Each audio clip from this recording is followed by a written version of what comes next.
Eu sou o Felipe, eu vou conduzir os trabalhos hoje aqui do seminário do nosso grupo de pesquisa Ocupações e a Necessidade de Morar. Hoje a gente vai ter dois grupos apresentando dois ou três projetos. Vocês vão apresentar dois ou um projeto só? Então são três projetos no total. A gente vai ter a Carla e a Tayane, depois a gente vai ter a Shirley e o Douglas. Então eu vou convidar agora para compor a mesa da primeira apresentação a Carla Moroso. Ela é do escritório Arquitetura Humana, coordenadora de projeto da ONG SED, Direitos Humanos, e doutoranda pelo Procura. E também, esperar ela chegar primeiro.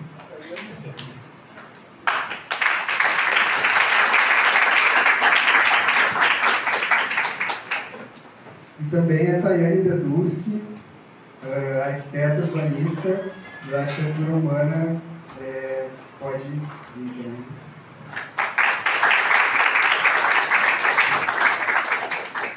Vou passar a palavra para você agora. Você começa, gente. Eu começo? Não, tu começa. Não, eu passo meus slides. Não, tu começa apresentando. Oi, gente, boa tarde. Começa pro... Tá, mas faz aí a abertura.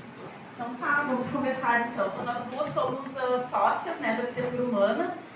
E para a discussão de hoje, nós trouxemos dois projetos do escritório, que a gente vai contextualizar eles no primeiro momento, onde é que eles acontecem dentro do escritório. Ontem eu participei numa parte da atividade e aí surgiram algumas questões que eu achei bacana, né, sobre o como atuar e como trabalhar com captação de interesse social. E aí a gente achou bacana trazer um pouco hoje onde é que esses trabalhos se inserem dentro da estrutura do escritório. Então a gente dividiu em dois momentos. A gente vai fazer uma apresentação mais institucional, aí a Thay vai fazer.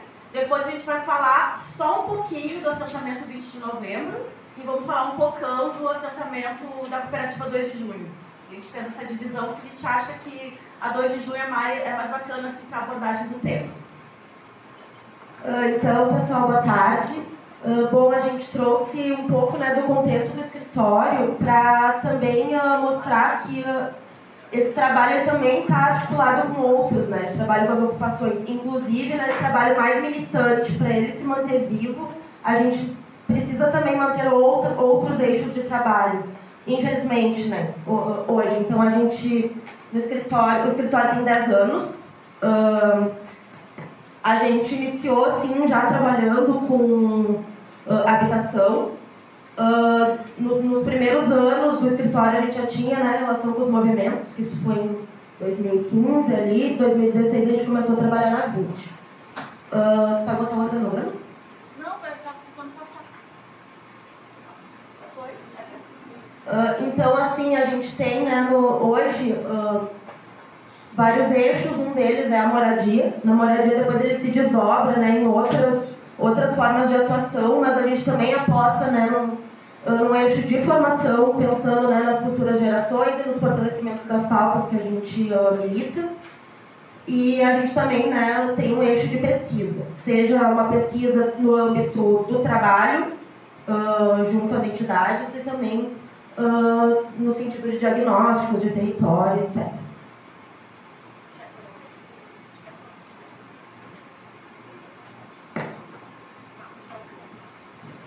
Então, o Arquitetura Humana ele surge numa proposta de tentar trabalhar nas diversas escalas da arquitetura, seja, né, desde o planejamento urbano até, né, a escala da casa. Então, a gente trabalha, né, um morar saudável, que é um dos eixos dentro da habitação, que a gente trabalha as melhorias habitacionais nos territórios periféricos. A gente já atuou em diversos municípios de Porto Alegre.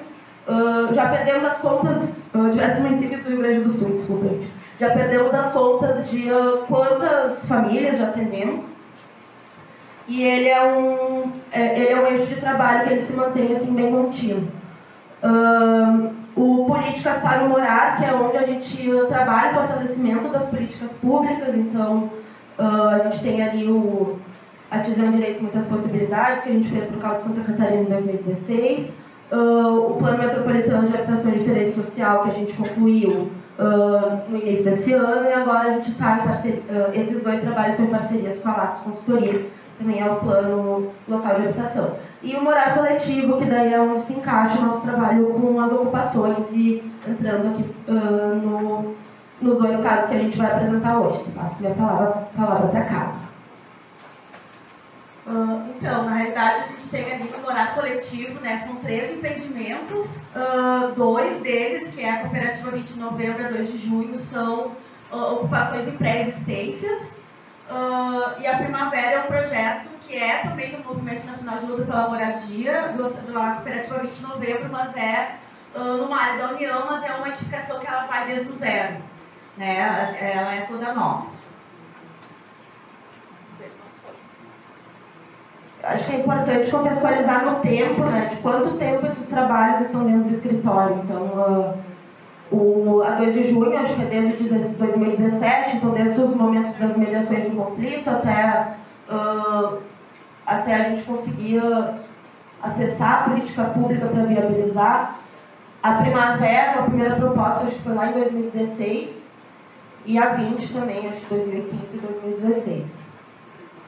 Bom, então, o assentamento 20 de Novembro, para quem não conhece, ele é um prédio da União que está localizado na Barros Cassal, quase esquina com a Farrapos.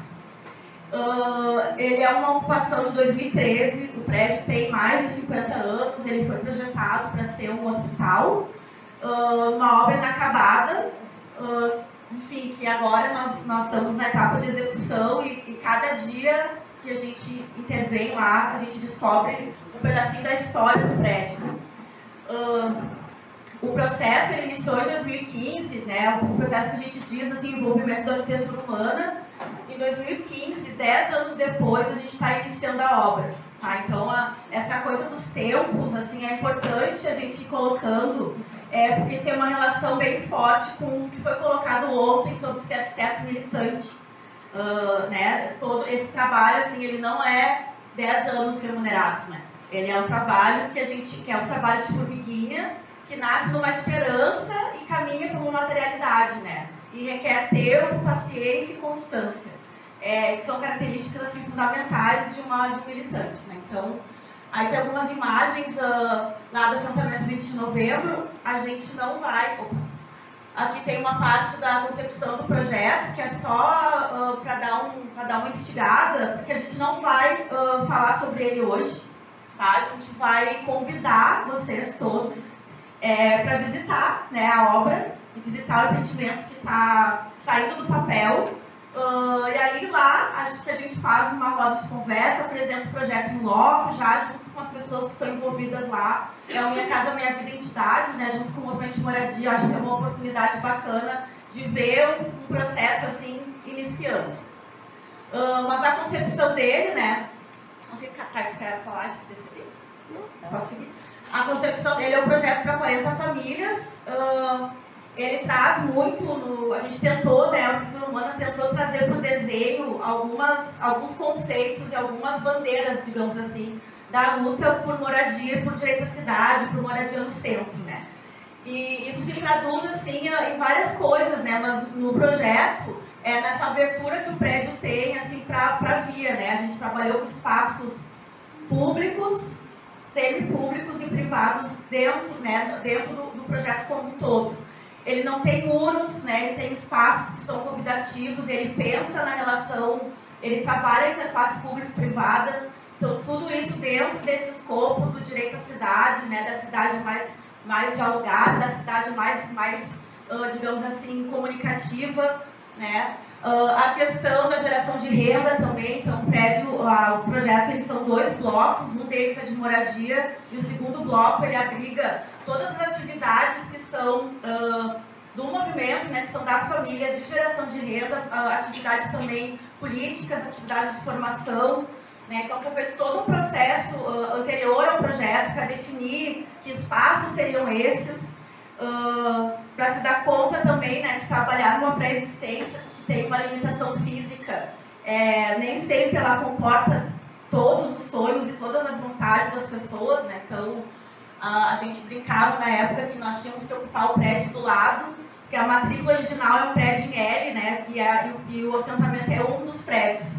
E aí nós temos que pegar o prédio do lado, porque eram tantas coisas, além da quantidade de moradia necessária, que só o prédio não dava conta. Enfim, o resto da história a gente convida todo mundo para ir lá na 20 de novembro conhecer. Aqui tem umas imagens, né? Hoje, a imagem do prédio hoje e a imagem do projeto.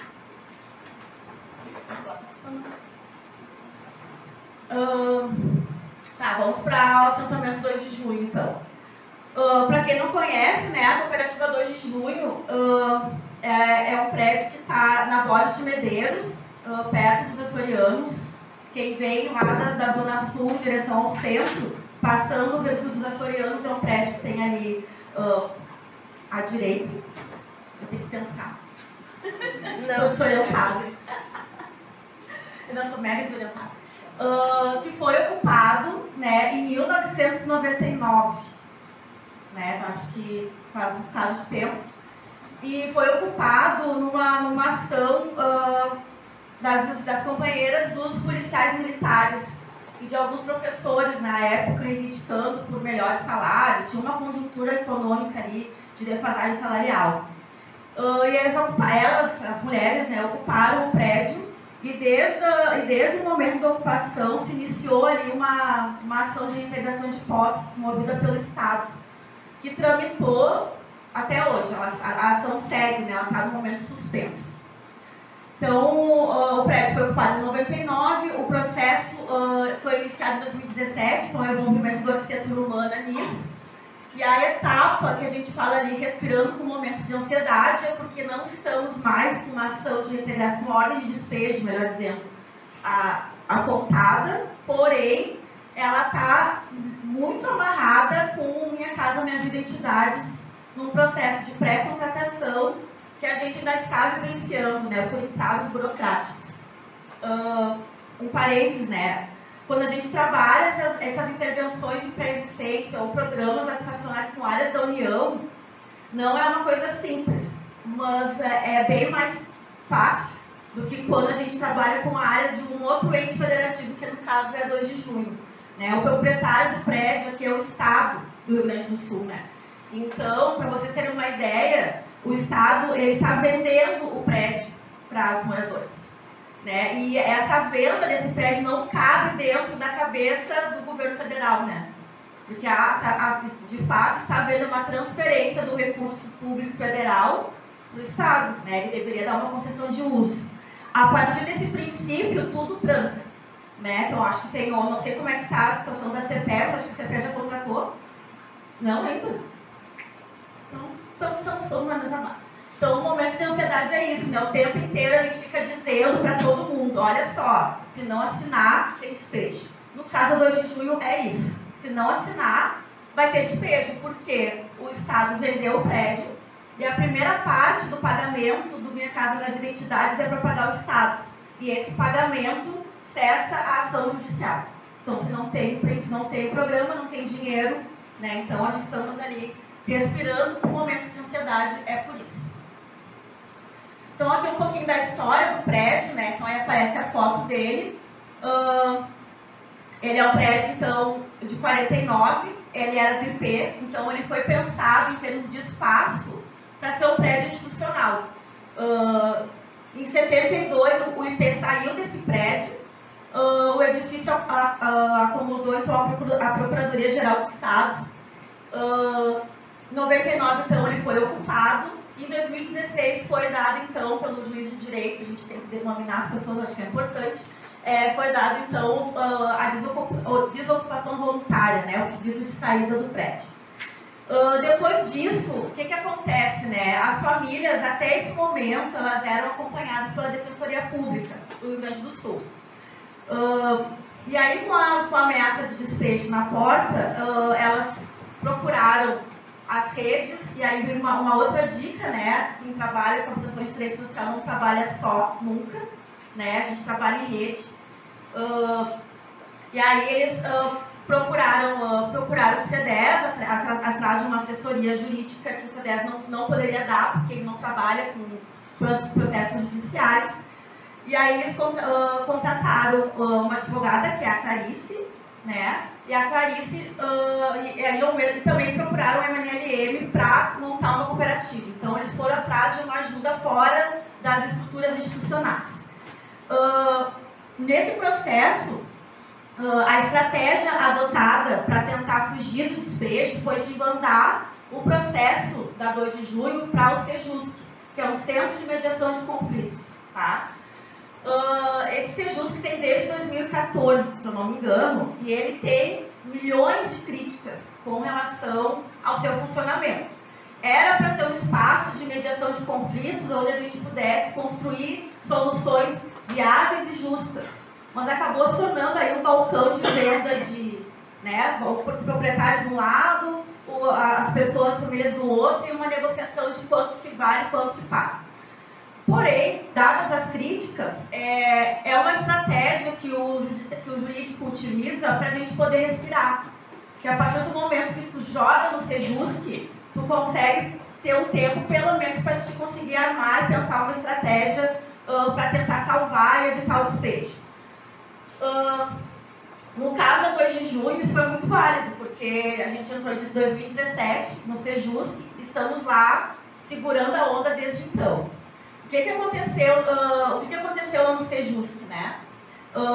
Na primeira audiência, que esse Sejusc está lá, o Ministério Público, a Defensoria Pública, está o Estado, deveria, né? Ele não ia muito nas reuniões, está o município, está todo mundo que tem alguma coisa a ver com aquele conflito.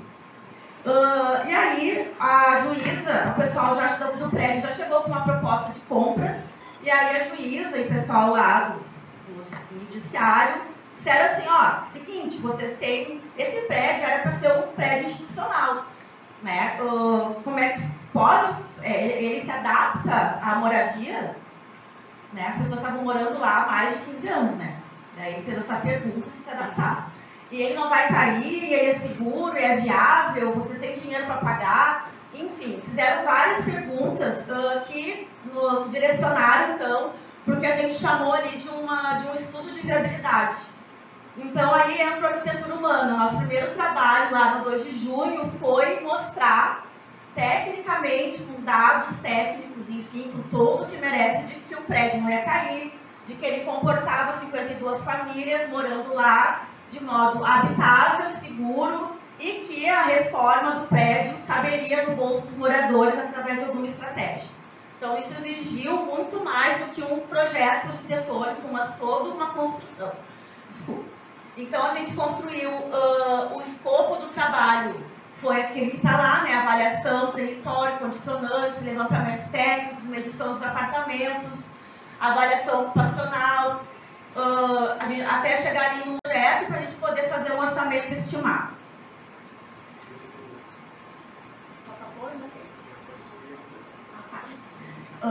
Bom, como é que a gente construiu isso, né? A gente ia apresentar isso e conversar sobre isso com o judiciário, né? Com o sistema de justiça, né? Então a gente precisava ter uma coisa bem respaldada. Então a gente construiu uma matriz, vamos chamar isso aqui de matriz, onde a gente montou ali questões de habitabilidade, funcionalidade, acessibilidade e sustentabilidade. Como é que isso se refletia em termos de espaço e que estratégia a gente poderia estar utilizando para solucionar as falhas em cada um deles. Com base nisso, a gente construiu, então, uma matriz, um formulário, bateu de porta em porta, entrevistou família por família, entramos nos apartamentos, medimos apartamento por apartamento, identificando a abertura, ventilação, iluminação, tudo que tinha ali naqueles critérios.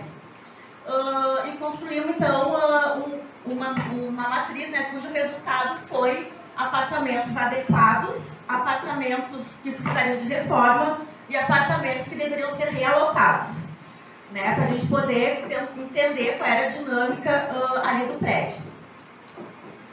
Dentro desse estudo que a gente fez, apareceram vários desafios, né, como as instalações hidrossanitárias inadequadas. Pensem vocês, né, que é um prédio institucional que tem 10 metros de profundidade por 30, assim, né, de de largura. Então, ele não tem ventilação cruzada, as janelas são todas para frente, para bordes de Medeiros. E todos os banheiros deles estão concentrados em um lado da edificação. Então, o que acontece? Tem pavimentos que as pessoas dividem o banheiro do pavimento. Então, tem lá 6 apartamentos, as 6 famílias usam aquele banheiro. Tem situações que as famílias, no decorrer do tempo, construíram o banheiro dentro do apartamento. Né? E tem situações que eles dividiram o banheiro. Então, essas instalações sanitárias, elas saem, né, para fora do prédio, quando a gente passa ali, presta atenção, dá para ver. Além disso, tinham as instalações elétricas precárias, né? A questão da acessibilidade vertical inexistente. Então, quem morava no 10º, quem morava não, né, gente? Quem mora no 13º andar sobe todos os dias, todos os andares. A questão da segurança contra incêndio, né? Então, várias questões que a gente tinha que estar atentos, né? E que nos cobravam. Dentro dessa possibilidade, então, a gente construiu 2 estratégias com a comunidade. Tá? Então, a gente fazia reuniões periódicas com eles, para ir construindo tudo isso, né? E aí nós chegamos em 2 estratégias. A primeira dessa estratégia era o que a gente chamava de arrasa. Tipo, desconsidera tudo que tem de pavimentos e pensa um pavimento tipo. Só que 20 anos de ocupação, isso também foi falado ontem, eu acho que pela Claudinha, as pessoas trabalham, as pessoas investem na sua moradia. Então tem apartamento muito bacana lá dentro. Apartamento, assim, muito legal. Apartamentos grandes até demais, e tem outros que são minúsculos, né? Eles se dividem por módulos de 3 metros por 6. Então tem famílias inteiras que moram em 3 por 6, tem famílias que ocupam, né, 6 ou, né, 2 ou 3 módulos. Então existia uma distorção ali também. E aí aquelas questões, né? As famílias que estão com apartamento bacana, não querem abrir mão, as famílias que estão ruins, enfim. Além disso, a gente tinha um outro desafio que era o térreo. Famílias moram no térreo, outros são lojas. Então a gente precisava subir as famílias do térreo. E precisava descer as famílias do terraço. E acomodar todo mundo naquele miolo ali de 11 pavimentos. E a gente ia para cada audiência do Sejusc dizendo que dava. Sem saber se dava, porque, né? Mas a gente tem que fazer nada. E a outra alternativa... A outra alternativa é o Adapta, que, em termos de execução, é o terror dos engenheiros. Mas conseguir ali, né, adequar conforme o perfil das famílias, manter os apartamentos e... nós estamos lá em 2017, 2018, né? Numa perspectiva de não existência de programas habitacionais, de não existência de recursos, era a saída mais barata para executar. Né? Porém, né, nós tivemos que decidir isso com os moradores. E além de decidir isso com eles, acho que aqui aparece bem. Não tem coisa. Não, luzinha. Tem luzinha aqui. Aqui, ó. Então aqui dá pra ver bem a questão dos módulos que eu falei, né? Então aqui eles se dividem por sacadas, né? Então aqui são sacadinhas, elas têm 3 metros assim. Então, quando a gente fazia as reuniões lá, e até hoje eles falam, eu tenho 2 sacadas, fulano tem uma. Ah, vocês me tiraram uma sacada e deram para fulano. Então, lá a gente negocia sacadas. E aí, quando a gente fez a proposta, a gente começou a pensar nessas adequações, né? De tentar minimamente centralizar as áreas úmidas dentro do possível e ajustar os apartamentos que eles ficassem habitáveis. Isso implicou da gente negociar, né? Então, às vezes, tinha um apartamento que precisava de mais um módulo para poder ficar viável. Aí a gente tinha que negociar com a vizinha do lado para dizer, olha só, né? Nós vamos precisar do teu módulo para a gente poder fazer um dormitório a mais no quarto da tua vizinha. Como é que a gente fez isso, né? A gente organizou assembleias por pavimentos. E isso para nós foi bem diferente, pelo menos nós estávamos acostumadas, eu, a trabalhar com regularização fundiária em loteamentos, né, separar as pessoas por quadros. Então aqui a gente pensou uma lógica de pavimento e fomos pavimento por pavimento, mostrando o que mudaria, quem é que teria que ceder o quê, e assinando acordos, né, lembrando sempre a gente estava dentro de um processo judicial. Então tudo que a gente acordava, a gente tinha que dizer para a juíza, ó, fulaninha aceitou, né, e torcer que desse certo. Então, a gente fez aí 13 assembleias, né, para o pavimento, para ir acertando as negociações. Já foi. Então, assim, em termos de processo, né, aqui tem uma imagenzinha ali do projeto, como é que ele ficaria. Então, a gente teria aqui, na 2 de junho, uma ação de aquisição do prédio e titularidade, que a gente chama de segurança da posse. Então, era uma primeira coisa que a gente teria que resolver e que teria um custo. Isso aqui, via de regra, quando é área da União, é concessão de uso, não se paga por isso. No caso, a 2 de junho vai pagar 3 milhões, agora o desconto é 2 milhões e alguma coisa, 800 alguma coisa. A questão da habitabilidade, né, que é a reforma do prédio, a mudança de uso e as adequações que envolvem projeto e obra, a quitação. Então, quando a gente montou a proposta, não tinha o dinheiro do programa de governo, então a gente teria que trabalhar com a lógica do tempo, né, tempo de parcelamento, enfim. E para depois fazer a individualização e as transferências. Nessa comunidade aqui, nesse prédio, diferente do que da 20 de novembro, não existe um movimento organizado politicamente atuando ali. Isso significa que tem suas vantagens e suas desvantagens, né? Mas uma questão que pega aqui é que não dá, nem se cogita em falar de propriedade coletiva. A gente tentou fazer uma discussão sobre termo territorial coletivo e tal, não rola, né? O pessoal lá é muito certo, eles têm um outro perfil, né? Então, assim, tipo, tem que ter mais 20 anos ali de formação política para o negócio poder ir para esse caminho. Né? Então, a gente trabalha com a lógica da individualização e transferência. A fachadinha. E aí, né, é um monte de coisa aqui, mas aqui é só para explicar o seguinte, que a gente apresentou 2 cenários para o governo do Estado, né? Mostrando que era viável a titularidade através de uma REURB-S, que a habitabilidade ela se daria através de projeto e de obra, e a quitação e a individualização, né, seriam requisitos, né, para a gente poder chegar no final. E aí a gente foi traçando aqui os valores, né, valor da compra, o valor que a cooperativa gastaria em projetos, o valor que a cooperativa gastaria com obra, a proposta de cotizar projetos em 5 anos, a proposta de viabilizar a obra em 10 anos. E aí a gente foi construindo 2 cenários, tá? Esses 2 cenários a gente apresentou para o Estado do Rio Grande do Sul, e eles levaram, 8 meses para dar um retorno, né? Ou melhor, para não dar um retorno. E aí, dentro desse processo, em 2021, a gente entrou com o pedido de REURB, né? Então, para vocês terem uma ideia, foram 36 ou 38 audiências no Sejusc, sabe? Tipo, a juíza não aguentava mais nos velar, ela estava desistindo do Sejusc, ela disse que não desistia porque ela queria ver um fim na 2 de junho.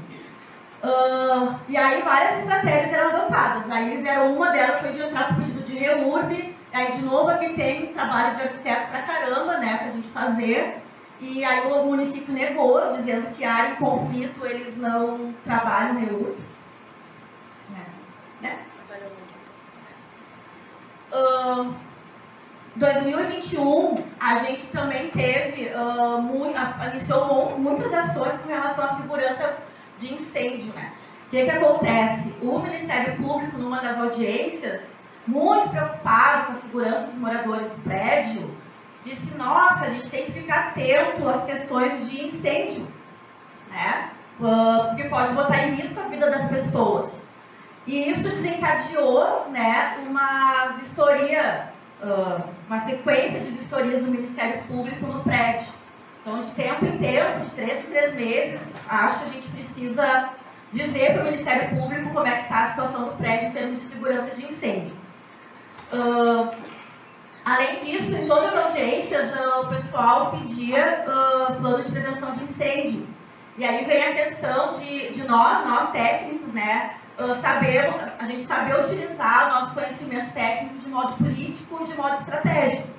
Né? Entender assim, que nem sempre a regra é a regra, porque se a gente se pega nisso, a gente não consegue salvar ninguém.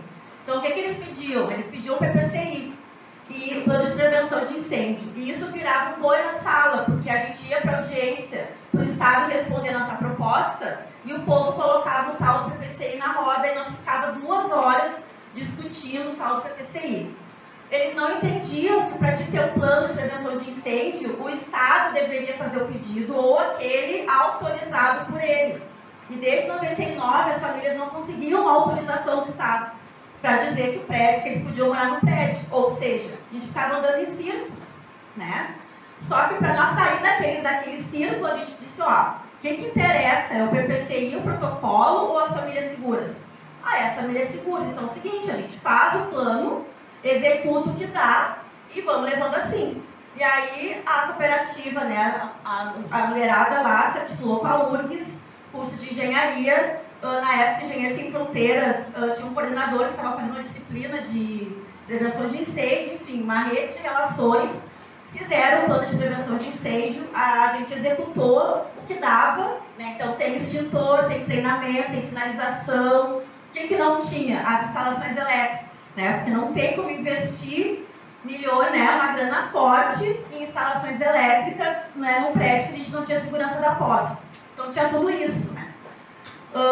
Mas aí uma conversa com o Equatorial, né?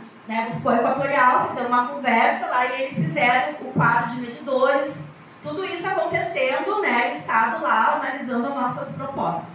E aí fizeram as instalações novas, enfim. Então, em maio de 2019, fechamos 36 audiências, né?